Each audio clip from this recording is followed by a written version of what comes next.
Ya, pemirsa, saat ini saya ada pas di depan buah nangka yang katanya mirip muka manusia memakai sanggul. Ya, nah ini kalau ingin tahu lebih jelasnya ya nih, aku tunjukin ya. Ini kalau aku ngeliat dari deket di sini, ini adalah matanya. Ini mata sebelah kiri, ini sebelah kanan ya. Dan kalau aku ngeliat di sini, ini kemungkinan adalah hidungnya, ini cekungan hidungnya. Dan ini adalah mungkin bibirnya. Dan ini kalau nggak salah ini kayaknya jidatnya ini ya. Dan ini adalah sanggulnya. Pak Mates pemilik ini ya? Iya. Pohon nangka ini ya? Nah, Pak Mates, ini awal mulanya gimana sih Pak? Kok Bapak bisa nyangka itu seperti muka manusia? Oh, yang ketemukan itu adalah anak saya sama tetangga. Dia bilang, Pak, katanya itu nangka mirip muka manusia ya?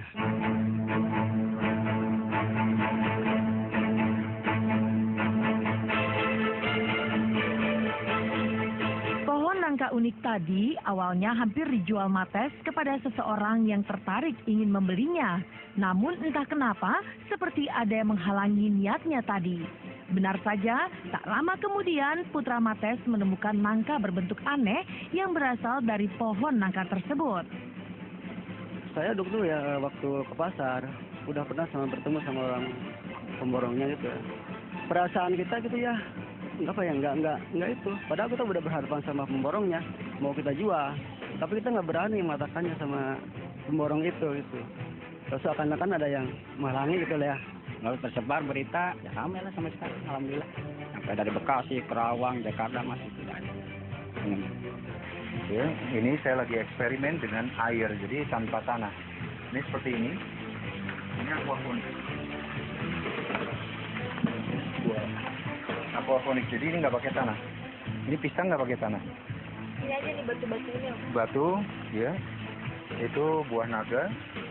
Saya sudah berhasil nanam buah-buahan yang numbuh buahnya di dalam tanah gitu ya, seperti ubi jalar, lalu bawang merah, bawang putih, itu numbuh gitu. Cuman yang anehnya jadi kerut-kerut ubinya karena berdesakan dengan batu kan ya. Jadi nggak karuan. Nah tadi kita bilang buah apa tadi? Yang seperti manusia? Nangka itu dicetak ya, semangka kotak pun juga kita bisa bikin.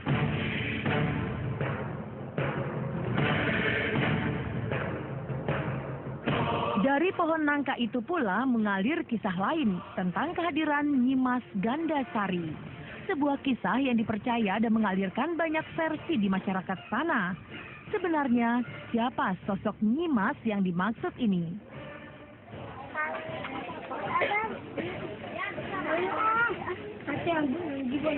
Kemarin ada yang kesurupan. Kita juga maaf ya, itu mah tahu. Oh iya, ngomongnya kayak gini. Ini kalau nggak salah ada yang dia ngomong, bukan yang salah. Utusan Syekh Gentong dari Kerawang, Nyimas Gandasari. Itu di ayat itu kesurupannya gitu.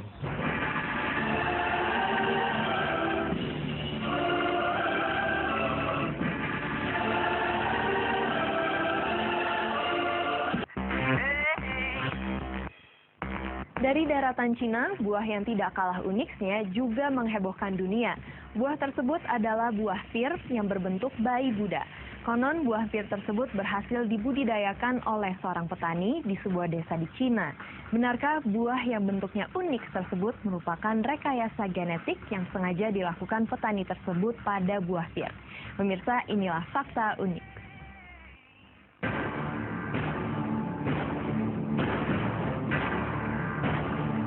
Jauh di negeri Cina, ada cerita tentang buah pir berbentuk Buddha kecil. Buah ini hasil rekayasa Hao Xianchang. Sang petani kerap diolok-olokkan bahkan dianggap gila karena selama 6 tahun tiada henti bekerja demi merekayasa buah pir. Akhirnya kerja keras Hao Xianchang berbuah manis bahkan membuatnya untung besar.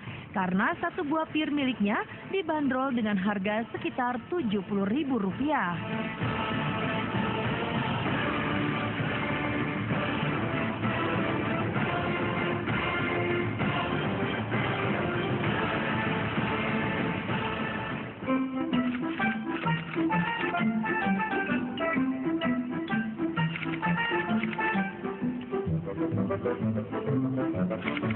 深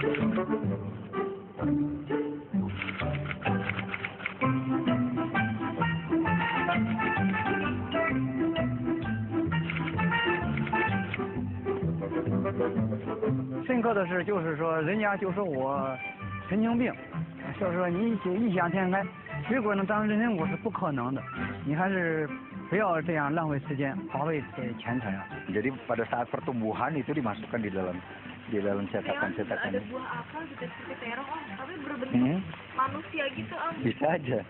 Bisa. Itu kan pertumbuhan terus berkembang gitu ya, membesar. Nah, pada saat membesar dia di dalam cetakan gitu. Caranya adalah dia tahu persis volume dari buahnya itu rata-rata berapa, lalu dia buat wadah seperti tadi patung Budanya seperti cetakan, dan cetakan itu volumenya more or less sama dengan volume buah yang dimasukkan. Jadi begitu buahnya kecil dipasanglah seperti itu, nanti kalau dia besar dia akan mengikuti wadah itu sehingga bentuknya seperti patung Buddha.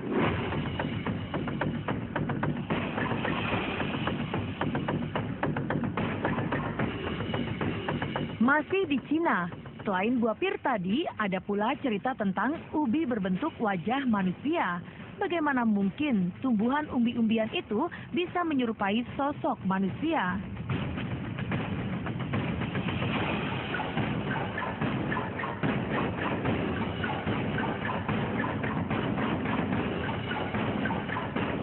Ya mungkin itu berkah kali ya, berkah dari Tuhan. Ya banyak fenomena alam yang nggak bisa kita prediksi dan terjadi, itu kan kebesaran Allah.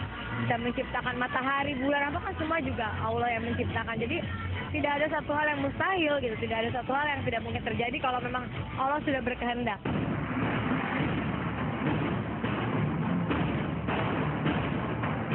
Sementara di Thailand, bukan lagi buah yang bikin heboh, tetapi pohon yang tumbuh mirip tubuh manusia.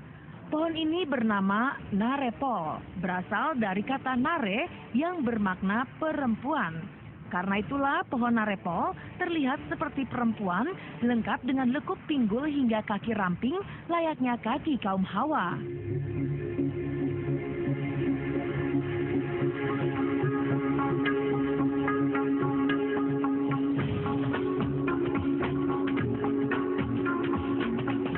Kuntilanak itu bukan buah itu yang ada. Itu kalau menurut saya itu lebih banyak ke arah hoax. Kan buah itu ada dua tipe, buah yang pada batang dan buah pada pucuk. Dan ini posisinya tidak pada pucuk, tidak pada batang. Nah sehingga kemungkinan besar itu memang bukan alami, itu adalah hoax untuk ya bagaimanapun kan di internet sensasi itu juga menyenangkan buat yang menyampaikannya.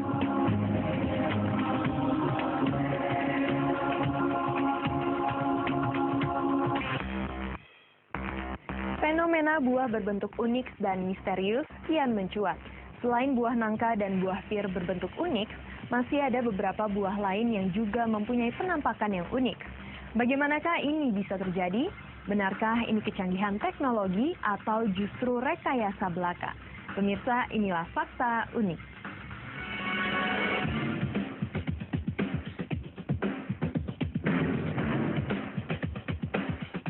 Keberadaan buah-buahan berbentuk manusia adalah fakta sekaligus keunikan yang terjadi di planet bumi ini.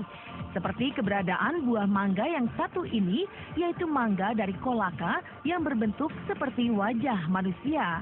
Apa yang terjadi di Kolaka adalah satu dari sekian banyak keunikan di seluruh dunia yang bersumber dari wujud buah-buahan.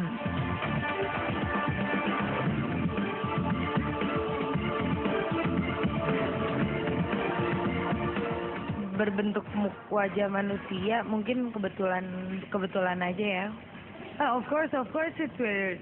Pastinya aneh, tapi menurut saya kebetulan. Menurut aku itu fenomena ya. Itu bisa aja Tuhan bikin satu buah yang nggak sengaja mirip dengan wajah seorang manusia sih. Kayaknya itu cuman kebetulan aja kok.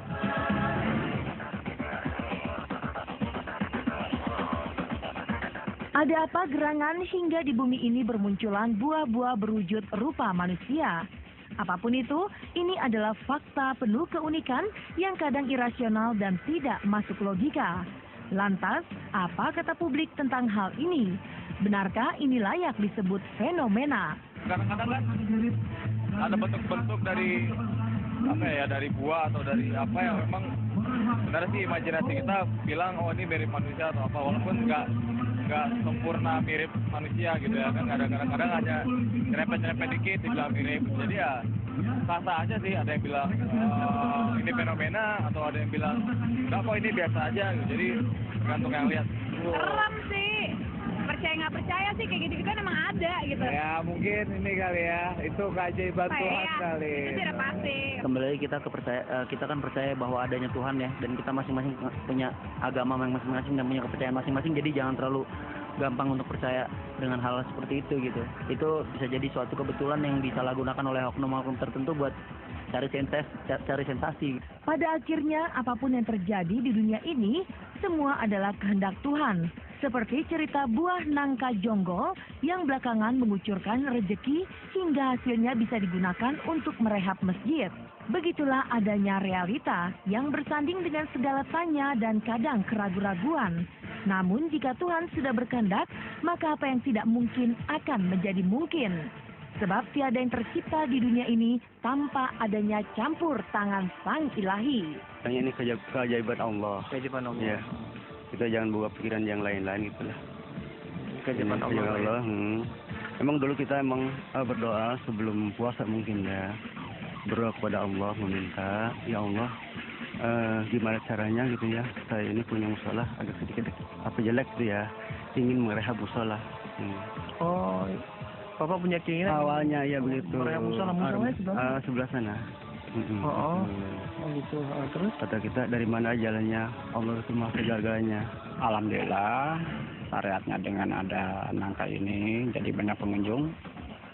Dan sementara memang ada cita-cita dari jamaah musola pada khususnya ingin merenovasi musola ini cuman dengan berbagai macam cara, dan alhamdulillah syariat nangka ini hakikat Allah ternyata dari pihak masyarakat setempat dan terutama daripada pengunjung banyak yang memberikan sedekah.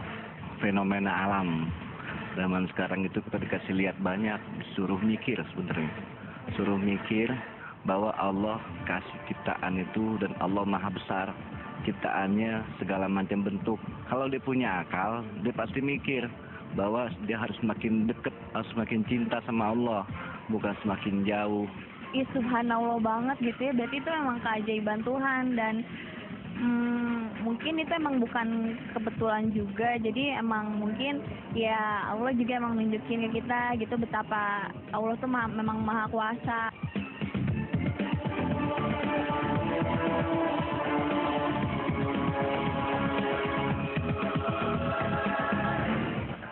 Pemirsa, sebuah kebetulan kadang bisa menjadi sebuah pembenaran publik, seperti yang terjadi pada buah-buahan berbentuk unik yang ditemukan di berbagai belahan dunia.